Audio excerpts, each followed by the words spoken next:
Hello and welcome back for another weekly commentary from StashAway.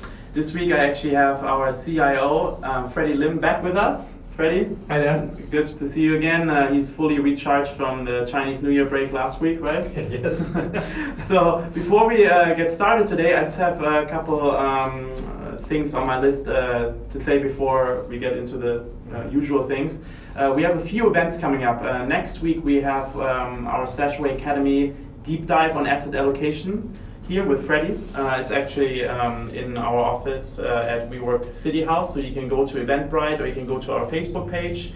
You click on events and then you can sign up for this much more advanced module of our academy, Learning Academy, and Freddy will hold this one. We will also have an event next week on the 21st. That will be in Kuala Lumpur at Orbit. So you can find that on our StashAway event page from Malaysia as well, and also on Eventbrite Malaysia. You'll find the data there. That topic is Financial Planning 101, which will be held by myself and the team in Malaysia. So we hope to see as many people as possible next week at our Academy events. With that being said, before we get into the commentary, also if you have any questions or concerns and you listen to this over the weekend, please feel free to leave any comments underneath. Either the support team will cover them or Freddy and myself will try to get them next week, right? Absolutely. Good, so with that being said, let's get started. Actually, quite good week for equity markets, right? The trend from January is kind of continuing into February, it seems.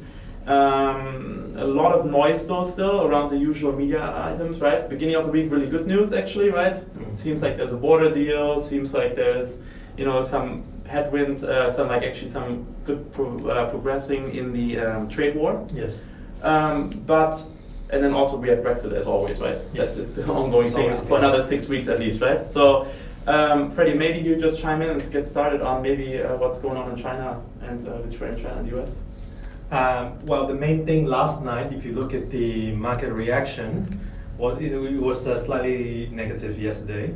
But you see the headline goes like from Bloomberg, retail sales just fallen. For the first time in many years, this is the biggest drop. And there was no number in the article.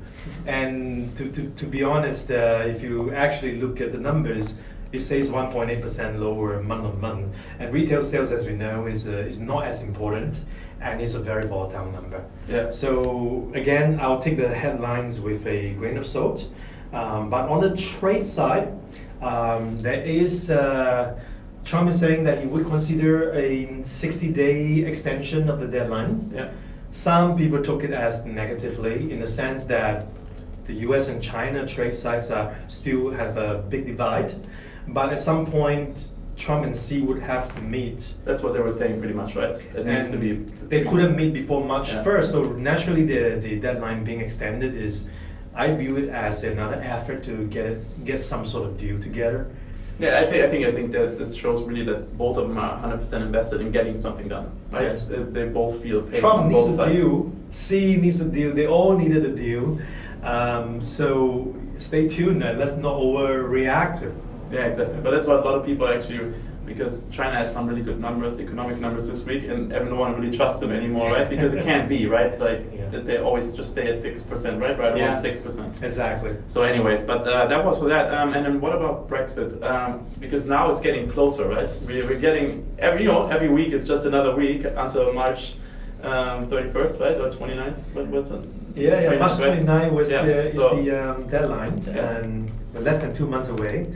I think it's just pure bad politics on May's part, but also the parliament is divided, so divided that they can never agree. So the whole fuss about this is that May, before going to Brussels again, to try to renegotiate any changes in the deal, and in particular about the backstop to the Irish border problem, she flagged a vote in parliament, but she was embarrassed by it because they couldn't agree on exactly what they want her to go back to Brussels to negotiate with. So she actually is more confused than ever because it's all about, I don't like this, I don't like that. Nobody really had a solution. So May is in a difficult position, and with this vote, it's a vote of no confidence in the way she negotiates. effectively. Yeah. So she has actually less than before anything to go to to Brussels with to renegotiate. So her position is further weakened, and correspondingly the pound took a further beating last night. Yeah. So not surprisingly. Not so much. No, exactly. So we'll see how that develops. But otherwise, news flow has actually been quite robust, right? So before then we kind of wrap up here the kind of weekly stuff in terms of markets and news. We want to tackle a couple more questions actually that we get from people coming to our seminars, users and customers sending them in to us as well, right? To our support team, and a couple of them obviously quite often surround ETFs, right? Exchange traded funds, for everyone who doesn't know. And in this area that's still really new, right? So these questions are all really valid, right? And the reason we use them are manifold, and we can, we'll have some material actually on the website on why we choose ETF and why we use ETFs as a vehicle of choice. But the questions that we get quite often is actually, ETFs are, they're index tracking, so they seem to be passive, right? So why should I invest in them if I get only mediocre returns, right? I should probably go with someone that that tries to outpace them or something. Freddy, maybe this is your bread and butter, so maybe you can kind of tell us a little bit about it. Well, the saying goes like, don't I just get mediocre average return if I invest in an ETF? And just in the case of the S&P 500, am I just getting the index average? Well, as it turns out, from the S&P scorecard, the SPIVA, 90+% of fund managers underperform the S&P 500, if that is the benchmark. Any time frame you see numbers as high as 88% and 90+%, they underperform the benchmark. And we know that from my industry experience, unit trusts and even a lot of active managers, they call it career risk. They're essentially hugging the index as well, and sometimes they try to tactically deviate to try to beat it. But in the end, there's a higher fee sort of a setup doing a lot of back-end index tracking as well. So, and they are actually the bigger part of the markets. So you're not really getting any better with other sort of investment vehicle, number one. Number two, it is not true you're getting mediocre return. Yeah. The companies used to stay in the S&P 500 for a lot longer than today.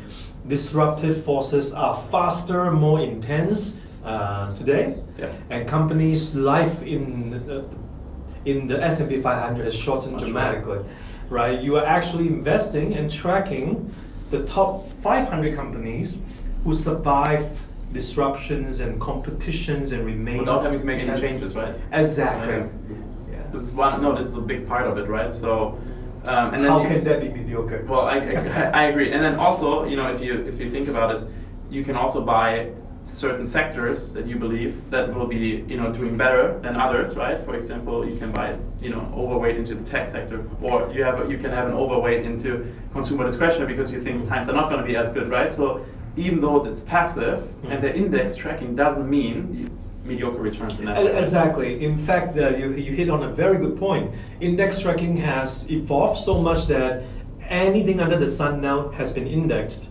And has an ETF that tracks those indices, actually expanding access to markets not normally accessible before. I think that's a really wonderful thing. And in fact, a lot of active managers are using ETFs as part of their core portfolios too, because it's just easier to access those asset classes in one go, just with a click of a button, access through one trade. The underlying is a lot of security in that area. So it's just a really efficiency thing. It's innovations. It's nothing to do with whether it's mediocre or not. No, thanks, Freddy. And the other is the top two questions that we covered today actually on ETFs. We can always cover more, but the second one was with ETFs and the rise of ETFs, right, and the index tracking, right. So the next question comes: the systematic risk. Like, what happens in a down market? We never had that much money in ETFs during the down market, right? Since 2008, they become even more popular, right? So people buy more.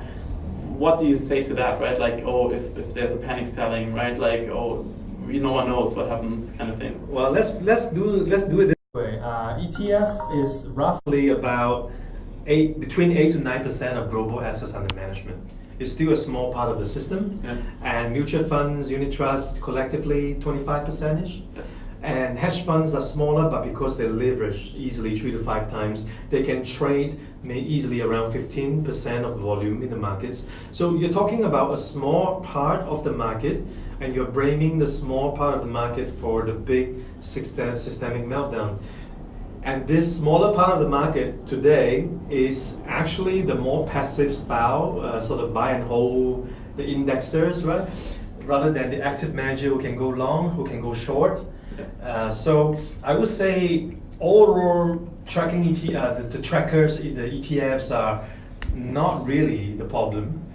And even if one day they get to the same size as the other guys, it's generally not leveraged. Not so the impact on the market is not as multiplied as in the active space. I don't think we should blame or should even be worried about something that is makes for a good headline. Yeah, I think it's about probably exactly. Yeah. Exactly. Cool. Well, thank you so much, Freddy. That was I think a lot of our users will find this insightful, especially since we use ETFs. So thank you for that. For everyone else, thank you for listening today. Have a wonderful weekend, and I hope to see you all next week again. And make sure to ask any questions that you have underneath in the comment section here, and we'll get to them next time. Thank you so much. TGIs.